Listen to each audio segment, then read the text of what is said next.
The simulator which we developed so far is a preliminary prototype called Luiza, and it simulates water and nutrient and later also energy fluxes for all the different parts of the sanitation chain, from household collection to treatment and final disposal.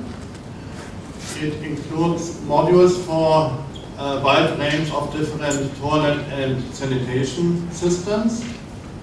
And the idea is to apply this simulator for any given case study site to simulate different options and scenarios for sanitation options in order to assist the community, to assist the decision takers to select the most appropriate option or combination of options for the specific local boundary conditions.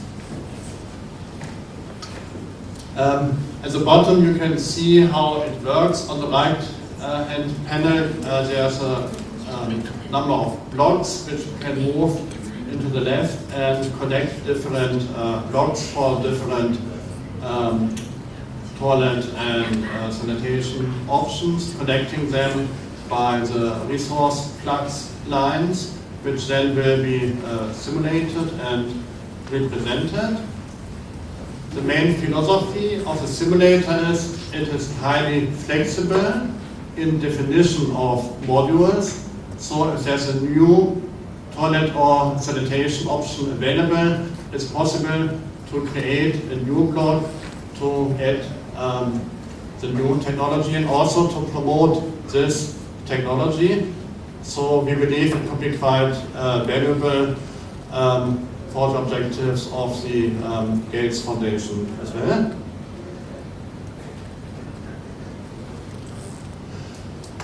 As I already mentioned, the idea of the simulator being to assist stakeholders and decision makers in selecting options.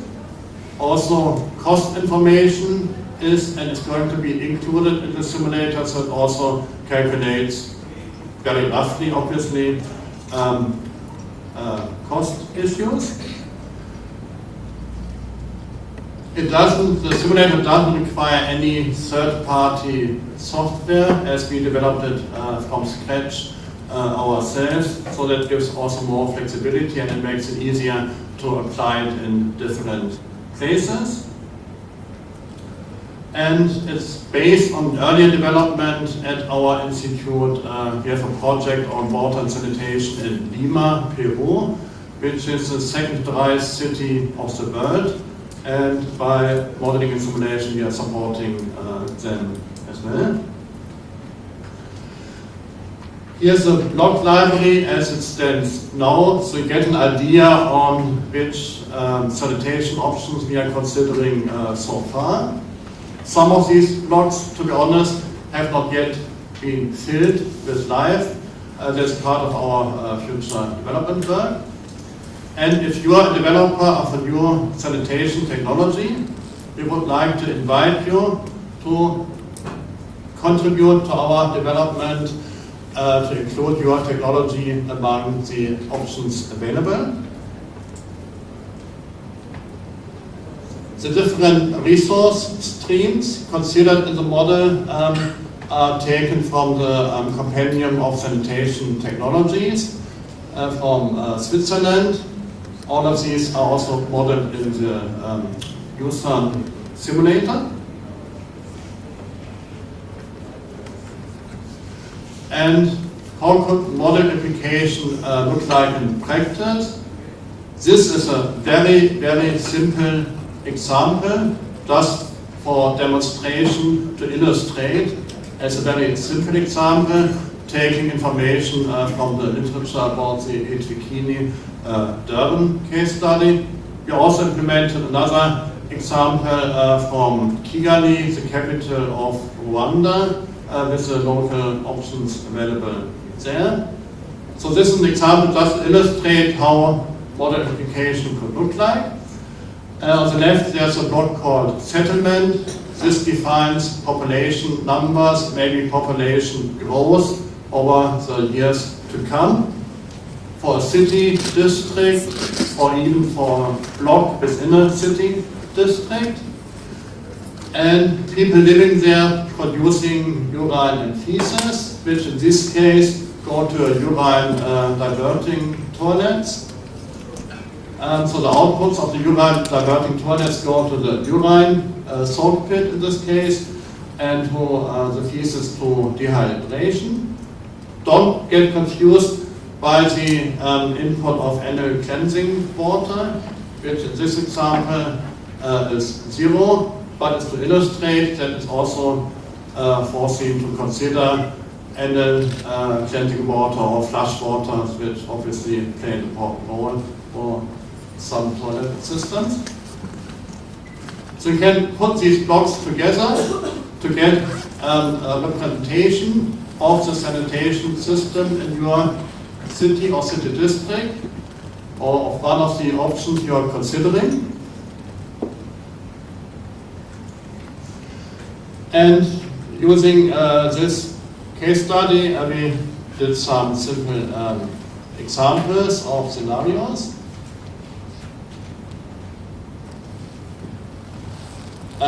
Here on the upper part of the slide, you see the nitrogen fluxes of the system for a given year.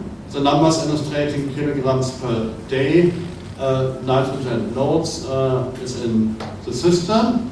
These type of diagrams, Schenke diagrams, we found to be very useful in explaining modeling results to the communities. Of course, it's also possible to generate time series outputs to save results in Excel for further processing. And under development is also a link to Google Earth as a simple means of representing georeferenced output, for example, for different city districts. You may wish to represent results, so that's in preparation and ongoing. And we're also preparing implementation of quantitative, not only quantitative but also qualitative information in order to address issues of health risks or cultural and political acceptability. I will now hand over again to Luiza. I forgot about this slide. Here we try to represent cost information in a Schenke diagram. It's just an idea. You have to tell us whether it's of any use.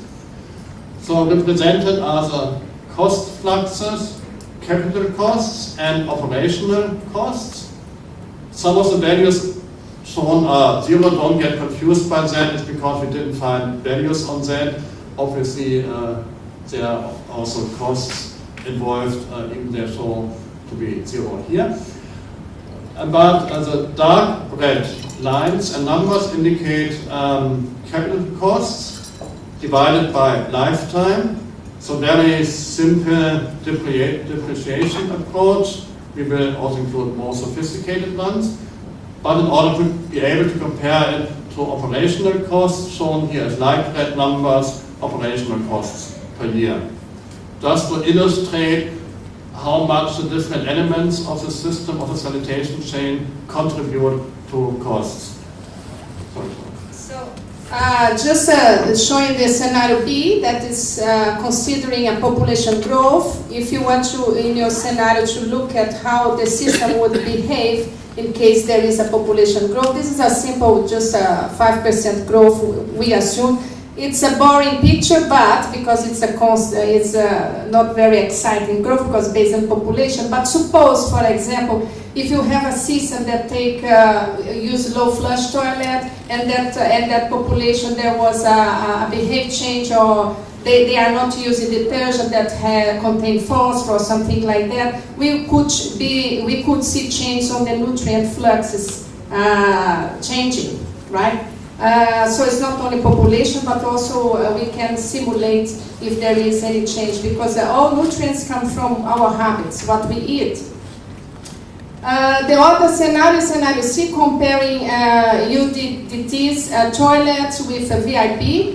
And here it shows the figure above, it shows the phosphorus fluxes, right, and kilos per day. The picture above is for the dehydrating the dehydrating toilets, and the below is just the dry toilets. So the user can see which one could give them better recovery of nutrients, and that can attract people to see, oh, but let's go for selection A, because that will give us more source for recover or to generate energy. And also the other way to represent the fluxes in the Excel files below, that you can see that also showing comparing in our paper. There was a mistake, but you can please, the first two bars refers to the stored urine, and the right one and left one is from the dehydrating vault, the dry feces. So conclusions and further steps, we are almost there. So as you can see, SuSanA can represent fluxes and also related to nutrients and phosphorus, but we can potentially do potassium and carbon as well, as soon as information is there. We can also compare cases, we can compare several technologies to one case study or to an area, and then to be able to that simulation would assist you on your decisions, okay? And also any other system is welcome. We can add your new technology in our library. It's very easy to do that, so it's not complicated. As soon as we have the information available, we can do it. It's very flexible. And what we need to do further is energy aspects. That we struggle to find information on energy. We focus our case study in Durban. So we hope to go further, to be able to use more information of those systems that Durban is installing, like La Depa and also VUNA, that are reusing resources, and then adding the energy components there. As Manfred said, we can also incorporate Google Earth information, and this is something that we would like to do. Also, no quantitative information. For example, it was raised about risks, health risks, for example, is a qualitative aspect, so we could add that aspect, or we can try, perhaps, if it's necessary, because during our fair last year, last August, we were asked, oh, but what about social acceptance? No, our model, it doesn't do that. We don't have any social component in there. But on the other hand, the outputs of the model can be taken for discussions with a group of stakeholders, and then we will assist on your final decision. So we can also add more information about the biochemical conversions within the reactors, that or inside the pit of the treatment or the biodigestion that is being used, because the model is not dynamic at the moment, but we can do it easily as well. And further case studies application that we are looking for. If you have your one interesting case study that you want us to simulate, please contact us during the fair. We would be interested to collaborate with yourselves. Thank you very much for your attention.